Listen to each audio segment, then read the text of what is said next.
Our next speaker is someone who could tell you firsthand about geoengineering. Her name is Kristen Megan, and it's taken her a lot of guts to come here and speak what she has to say, so give her a big hand. This presentation has been brought to you by Gigi Bowman for State Senate and Oath Keepers. All right, first off, I just want to, I know everyone else has said it, but I really appreciate everybody that has come out here today. It's not just showing up and supporting an event, it's actually listening to those of us who are here to share a message. So, as it was presented to you, I'm here to speak to you about geoengineering. First thing I want to ask you is, who doesn't believe it exists? Anybody here on the fence? Okay. Well, hopefully when you leave here today, you don't just believe it, you share the information that I'm going to share with you, and you get more people on board to stop this unethical crime. I want to show you a video clip because the first thing people ask me about geoengineering is, who are these people? Who are the people that are, kind of pushing the button to get this thing going? One of them, his name is David Keith. And David Keith has been low in the radar for a while, but he has written a book about climate engineering that has basically done more for the truth movement of this than anything. Because he is the frontline person that is the #1 advocate for geoengineering. And I want to show you a clip. It's about 6 minutes, so just bear with me. You ever look at those planes up there? They have contrails on them. Maybe all those planes are the contrails. Maybe they're actually spraying chemicals into the atmosphere right now, and Uncle Sam isn't telling us. Seems extremely unlikely. That the United States is not telling something to its citizens? That seems extremely likely to me. Read the newspaper. And, of course, there are a lot of problems with what they're proposing. It turns out plants need sunlight. Yes.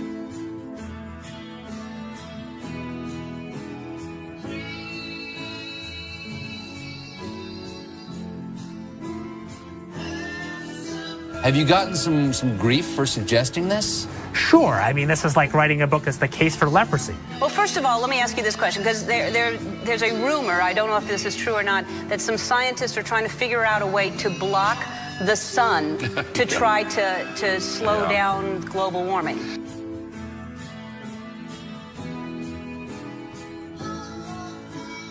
Could an individual start this? In practice, only a country. A big country. What about a man in like a hollowed out volcano with henchmen who occasionally shakes his fist at the sky and says, "They said I was a fool at Harvard. Who's the fool now?"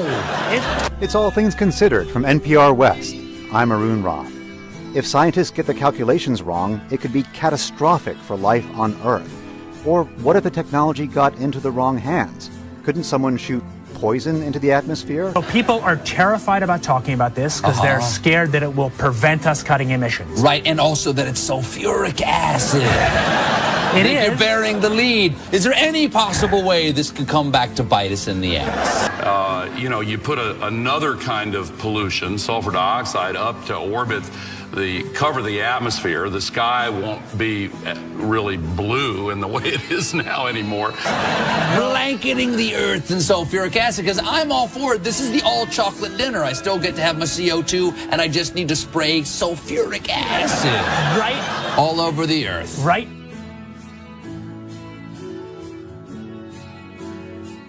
But we put 50 million tons of sulfuric acid in the air now as pollution, and it kills 1 million people a year worldwide. Okay, and that's so good or bad? It's terrible. But it'll be better if we put more in. So if it kills 1 million people and we're only doing 1% more, we're just killing 10,000 more people. You can do math. So killing people is not the objective here. Killing people, not the objective. I just wanted to be clear. Because some very mainstream scientists are saying that the climate change situation is so bad that saving life as we know it might require something radical, like shooting chemicals into the stratosphere to reflect sunlight.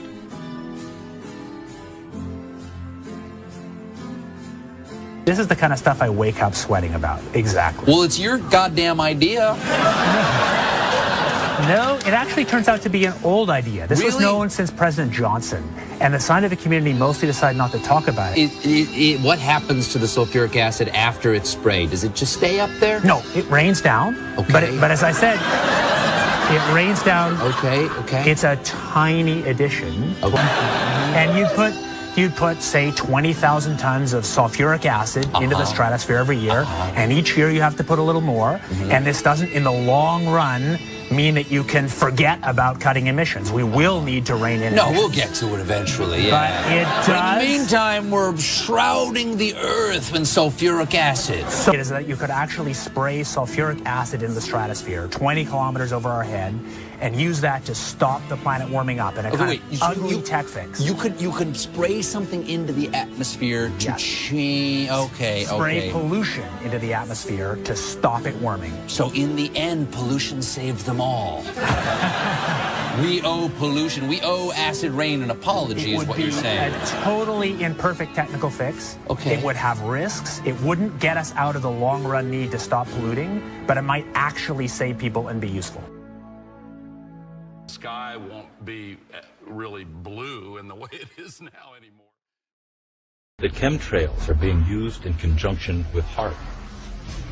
By spraying metal oxides into the air above enemy skies, then directing ELF waves from HAARP to heat those metal oxides, the temperature of the sky is raised to more than 100 degrees Fahrenheit, preventing the accumulation of water vapor that would otherwise form clouds and produce rainfall. I wanted you to see that video because I wanted you to have a face for somebody who's actually out there violating the ethics of their job to promote geoengineering.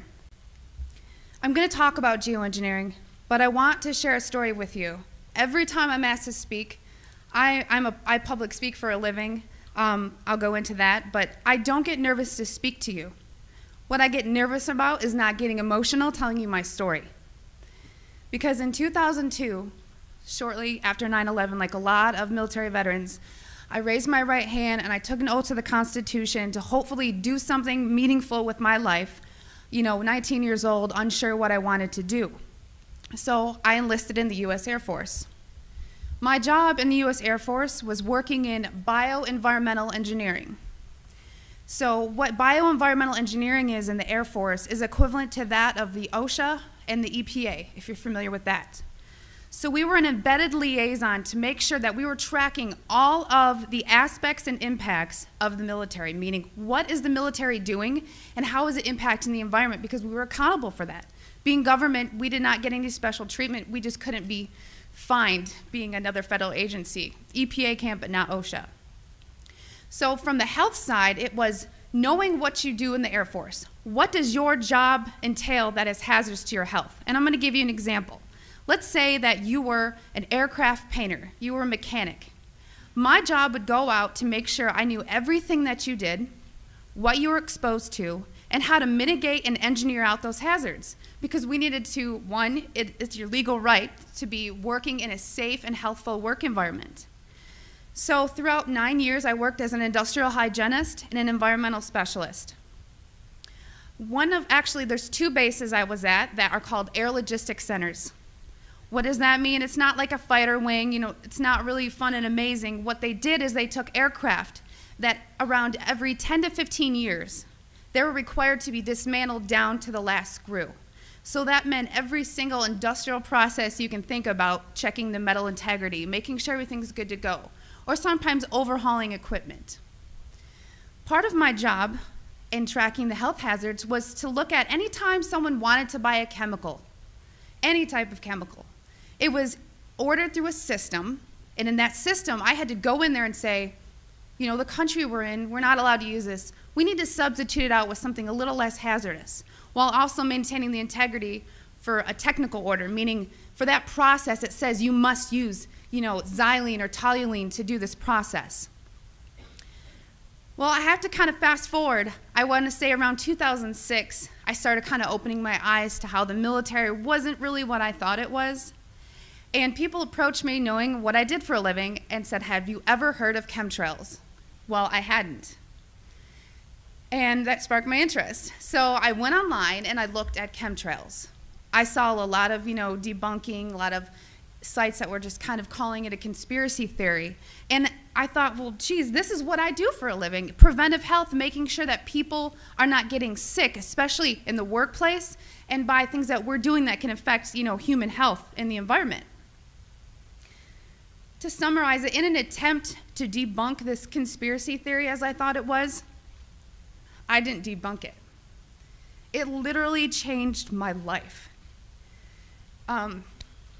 Like I said, this is hard for me because it's not easy standing here and telling my story. One day I was going through that computer system, which if you want to look it up, it's called an Air Force Form 3952. It is the approval of hazardous materials. I was finding tons and tons of large quantities of aluminum, barium, strontium in the forms of oxides and sulfates. And of course I knew that there's industrial processes you may not have heard of, but it's bead blasting, pneumatic sanding, shot peening. There is certain medias that's similar to that is used. However, I had already accounted for that. I would sit and look at this computer system and say, this shop wants to order this paint. I'm going to tie it to a task. We had to know what was being used, why it was being used, tracking it cradle to grave on how we were going to dispose of it to be compliant with OSHA and the EPA. One of the legal requirements in approving these is looking at what used to be called a material safety data sheet. On that sheet, it's going to list the manufacturer. It's going to list some maybe acquired personal protective equipment that needs to be used or some ways to mitigate the exposures. These electronic MSDSs did not have a manufacturer name. They were very vague. They almost looked to me like somebody had made it and scanned it into the system. So I asked the question, what is this being used for? I never got an answer, so I didn't approve it. And it sat there. And then the heat came down. Why aren't you? Are you behind on your 3952s? Only a select few of us did that. So I started asking questions. And at that point, my demonization began. You know, I made my rank. I was decorated. I was a non-commissioned officer of the quarter. I won lots of awards. I had no reason for anyone to attempt to demonize me. So then I get moved over to the other Air Logistics Center. There's only 2 in the Air Force, which is in Warner Robins, Georgia. This kind of carried with me. And I thought, you know what? Should I revisit this? Is it worth it? Did I hit something? Maybe it's need to know. I started finding the same things at Robins Air Force Base. I was now doing some more investigation work. Part of what I did was to use a high volume air sampler to air sample up to, I'd say, a football field in about 10 minutes.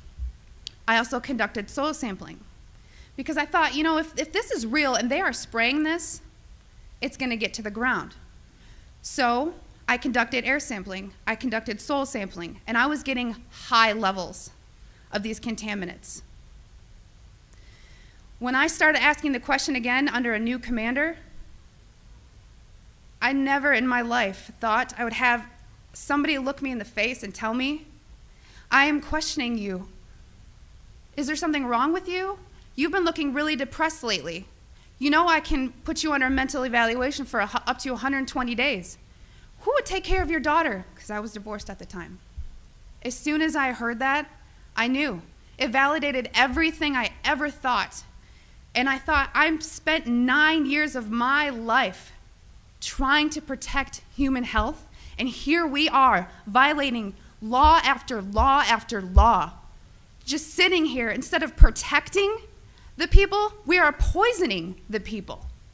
And I've never got up so much courage from that fear of being thrown in a cage, because when you're in the military, folks, you're a number. You are a number, and every aspect of your life is controlled. I was so lucky that my enlistment was coming up and I was supposed to re-enlist. I ran and did not look back, and I have been blowing the whistle and shouting ever since. And I left October 27th, 2010.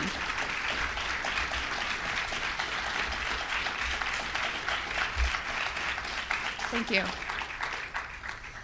It didn't just end there, though. You got to remember, there's a whole career field of people that work in bioenvironmental engineering. A lot of those people were told, do not talk to me. Do not talk to her. Do not email her. They were given no contact orders. Because my biggest thing was, if I'm just so, dishonest, don't you think somebody would come out and say, she was never in the military or something negative to discredit me? They've ignored me, but they've tried to silence me. Every time I fly, I am pulled into a secret room. I literally am tagged in the system for the TSA. It is difficult. As an industrial hygienist, I do very well for myself, but it has been so difficult after leaving the federal government to maintain employment. Nowadays, everyone runs background checks on you, and the first thing they look at is, wow, here's a whistleblower. And you ask yourself, if this is true and we are spraying the people, where are the pilots? Where are the people? I don't know if you pay attention, but look at Snowden. Look at Manning. People don't come forward because these supposed Whistleblower Act protections that you have are not enforced, they're not supported, and they really don't exist. Well, what I want you to take from this is to understand that I am being completely honest with you, and that geoengineering is occurring, it's been occurring, it is not new, and your tax dollars are funding this.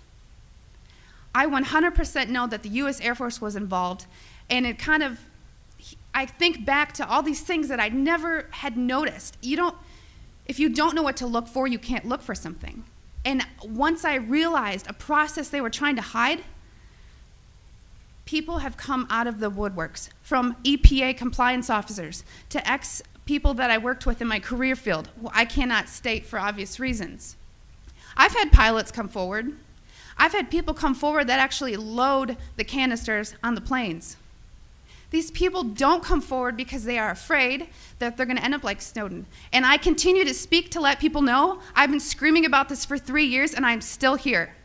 And why are you so afraid? Because many of these people are on active duty. And if you are willing to die for your country, supporting, the Constitution and defending us from enemies foreign and domestic, you are willing to die for your country, but now you're scared. You are scared and cowardly to talk about this. So I'm not just speaking to all of you in this room, I'm speaking to all those people that are going to watch this online and watch it on YouTube. Because you can come forward, you can help expose this, and we can stop it. So many people want to ask, why? Why is this occurring? That's for later thought. From weather modification to weather weaponry, there's numerous reasons under Agenda 21 and tons of theories. But my job as an industrial hygienist is to make sure that I comply with the laws and enforce them. So it is unethical every day for all the other people that are out there that work in preventive health, or even physicians that aren't speaking about this. They need to. So one thing I want to tell you is what you can do about it. The biggest hurdle that we have is disinformation sites. I never say them, but I'm going to today, so that you know if anyone ever gives these to you as a reference to debunk you, it's Metabunk and Contrail Science. Those are two websites that are ran by a government shill named Mick West. And he is a computer gaming programmer who tries to tell you about persistent contrails. So somebody who isn't even credentialed in chemistry or physics or ecology, none of that, is trying to tell you that you're crazy. Okay? So also on social media, don't just hit the share button. There are links. You have to understand that I have met people who used to be purposeful disinformation trolls, as we call them. These people are paid to pretend that they're you, to get you on board to believe a website or an article, just so that you look so vulnerable.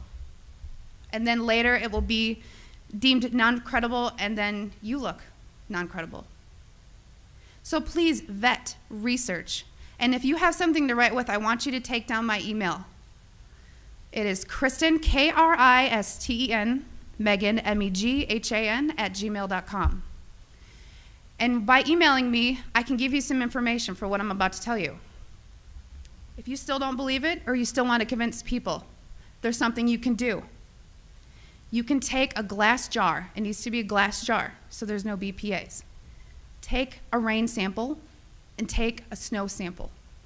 I tried to disencourage the soil sampling because everyone's background of where you live is different. Because a lot of the materials that are used in geoengineering are natural occurring in Earth, just not in the industrialized form that they're used.